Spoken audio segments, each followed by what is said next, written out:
नमस्कार, मैं हूं सौरभ और आप देख रहे हैं देवास लाइव। और हमारे साथ में हैं सुनील पुरोहित जी, जो कि बागली क्षेत्र से हैं और जनप्रतिनिधि हैं, सांसद से जुड़े हुए हैं। इसके साथ में वहां के विधायक से भी जुड़े हुए हैं। और खास बात यह है कि सिंहस्थ आने वाला है और सिंहस्थ के लिए वैकल्पिक मार्गों की तलाश हो रही है, क्योंकि करोड़ों लोग आएंगे उज्जैन, और उज्जैन के साथ में ओंकारेश्वर दर्शन के लिए भी जाएंगे। और ओंकारेश्वर एक ऐसी जगह है जो कि देवास जिले से लगी हुई है, और देवास जिले से जाने के लिए अभी फिलहाल में एक ही मार्ग है जो कि इंदौर होकर के जाता है। ऐसे में एक नए वैकल्पिक मार्ग की तलाश की जा रही है, जो कि सुनील पुरोहित जी ने तलाश किया है। और अब सांसद जी ने भी मुख्यमंत्री को पत्र लिखा कि इस तरह का मार्ग बनाया जाए। हम उन्हीं से पूरी जानकारी लेते हैं। सुनील जी, आपका बहुत बहुत स्वागत है। और रोड रास्ते तो खूब सारे बनाए जा रहे हैं साथ में। ये कौन सा वैकल्पिक मार्ग है जो आप अभी बनवाना चाह रहे हैं? देखिए, हम चापड़ा से अगर दूरी देखते हैं तो इंदौर की 50 किलोमीटर दूरी होती है। और चापड़ा से 50 किलोमीटर की दूरी में अगर हम इंदौर होकर हम जाते हैं तो हमको बहुत दूर पड़ता है ओंकारेश्वर।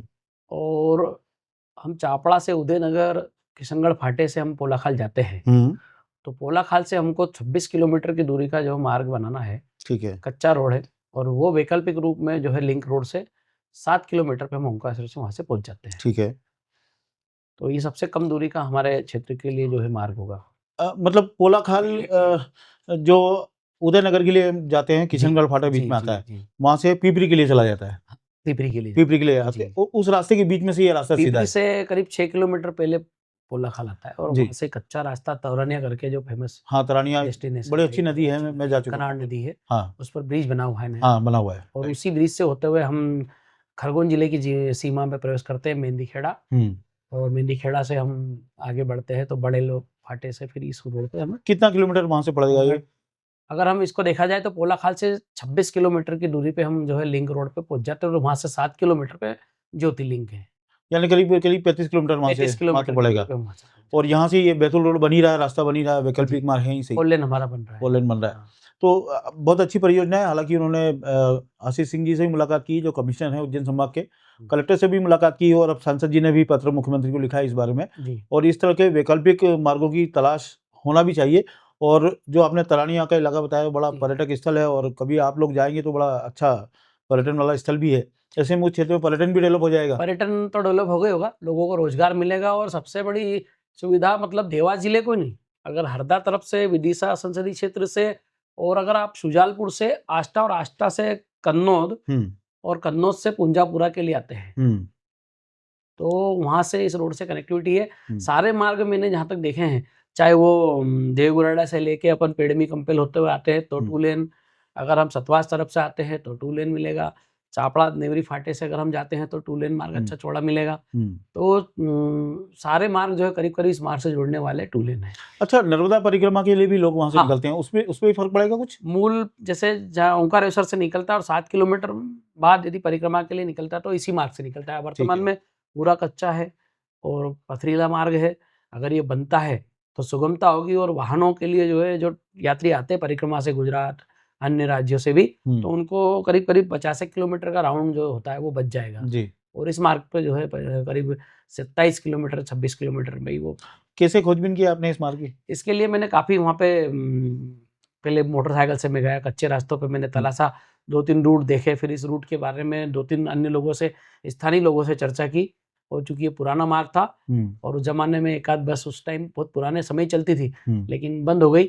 और वर्तमान में भी एक बस अभी चलती है जो आधे रास्ते तक मेहंदीखेड़ा तक वहाँ से टर्न हो जाती है। लेकिन हम इस नए मार्ग का अगर बनता है तो इससे गाँव, वहाँ उस रूट के गाँव को तो लाभ होगा ही होगा, परिक्रमा वालों को भी होगा, और एक धार्मिक स्थल के हिसाब से, पर्यटक स्थल से बहुत अच्छा सा एक मार्ग हमको मिलेगा।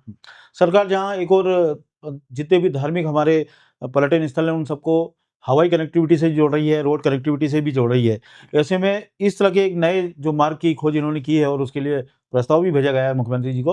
अगर ये प्रस्ताव पास हो जाता है तो वाकई में देवास की कनेक्टिविटी ओंकारेश्वर से बहुत अच्छी हो जाएगी। और जो भी लोग बाहर से धार्मिक पर्यटन के लिए आते हैं, या उत्तर भारत से आते हैं, भोपाल होकर के अगर वो विदिशा की तरफ से भी आते हैं, तो उनके लिए सीधा मार्ग ओंकारेश्वर का बन जाएगा। ओंकारेश्वर के दर्शन भी हो जाएंगे। उज्जैन से आने वाले लोग भी आसानी से वहाँ से दर्शन कर सकते हैं। अगर सिंहस्थ के दौरान अगर भीड़ भाड़ ज़्यादा बढ़ती है तो वैकल्पिक मार्ग सबसे ज़्यादा महत्वपूर्ण होते हैं। ऐसे में सरकार ने भी इस तरह के वैकल्पिक मार्गों को प्रोत्साहित करने का काम करना चाहिए, और प्रस्ताव तो भेज ही दिया गया है। सांसद जी का क्या इसमें कहना है? सांसद जी चूंकि हमारे संसदीय क्षेत्र में आता है जी दोनों, और सांसद जी बेहद इस मार्ग को लेके खंडवा के सांसद लगते हैं सांसद लगते हैं ज्ञानेश्वर जी पाटिल, जी जी और उनकी भी इच्छा है कि ये मार्ग बन जाए, ठीक है ताकि उनके संसदीय क्षेत्र की दोनों विधानसभाएं भी जुड़ जाए, जी ज्योतिर्लिंग जुड़ जाए, इधर पर्यटक क्षेत्र में जो है धाराजी स्थल है वो भी इससे जुड़ जाए। तो देवास जिले के साथ साथ दोनों विधानसभाओं को ज्योतिर्लिंग से आने जाने में बहुत चलिए सुविधा तो बहुत अच्छी ये योजना है, और अगर ऐसे में सरकार इसको मंजूरी दे देती है तो ये क्षेत्र पर्यटन से जुड़ जाएगा। और खास बात ये है कि हमारा जो देवास जिला है पर्यटन के क्षेत्र में बहुत आगे बढ़ सकता है। अगर जो लोग नहीं गए हों उनके लिए मैं बताता हूँ कि अगर उदयनगर क्षेत्र के आसपास अगर आप घूमने जाएंगे, उन जंगलों में जाएंगे या सीतावन के जंगलों में जाएंगे, बराबर है। जयंती माता मंदिर जाने वाले रास्ते में अगर जाएंगे, और जो नर्मदा परिक्रमा की पूरी बेल्ट है, ऐसा प्राकृतिक वातावरण आपको देखने को मिलेगा कि जो आप लोग उत्तराखंड जाते हैं तो वहाँ पर जो प्रकृति देखने को मिलती है, और जो आपने वो तरानिया वाला इलाका बताया है, हाँ वो तो बहुत अच्छी नदी है, मैं जा चुका हूँ वहाँ वहाँ पर, तो और लगातार वहाँ पे फ्रेश वाटर बहता रहता है, कंटिन्यूस साफ सुथरा बिल्कुल इंदौर पानी के बहता है। पर्यटक आज भी वहाँ पर आज इंदौर के लोग बड़ी जाते संख्या हैं। में आते हैं। और पास में मौजूदा मैं अभी जब गया था 5-7 दिन पहले, तो वहाँ पे एक पास में झरना है, हाँ हाँ जो आज भी निरंतर झरना बह रहा है। हाँ और कनाड़ नदी जो है बारहमासी नदी है, बारहमासी नदी है। वो पानी से लोग पर्यटक वहाँ आते हैं। कनाड़ नदी में जो पानी आता है, मैं आपको बता दूं कि पहाड़ों से रिस रिस कर पानी आता है जमीन के अंदर का, और वो जाकर के नर्मदा की सहायक नदी है और नर्मदा में जाके मिलती है। और ऐसे में देवास जिले के लिए पर्यटन की संभावनाएं बहुत बढ़ जाएंगी। तो आशा करते हैं कि सरकार इस प्रोजेक्ट को मंजूर करेगी और एक नया रास्ता और नया क्षेत्र एक्सप्लोर होगा। सुनील जी आप जुड़े, और बहुत बहुत धन्यवाद इन चीज़ों को एक्सप्लोर करने के लिए। कम से कम धन्यवाद जिले की देवास लाइव का सचिन जी, आप लगातार काम कर रहे हैं, और ऐसे नए नए रास्ते खोजते रहिए। सरकार को जो है प्रस्ताव आज गया ही है, मुझे उम्मीद है डॉक्टर जी मोहन यादव जी जो है इस पर फोकस करेंगे, जी क्योंकि इतिहास के प्रभारी हमारे कमिश्नर साहब आशीष सिंह जी है, जी उन्होंने प्रसन्नता जताई है। मैं देवास कलेक्टर साहब से मिला हूँ, जी वो भी प्रसन्न हुए हैं। आगे देखते हैं माँ नर्मदा क्या बनाती है। हम बहुत ही आशान्वित हैं कि ये मार्ग बने और पर्यटन और धार्मिक श्रद्धालुओं को इसका लाभ मिले। चलिए आप हमारे यहाँ आए, जुड़े हमसे, बहुत इसके लिए बहुत बहुत धन्यवाद। धन्यवाद। धन्यवाद आपका जी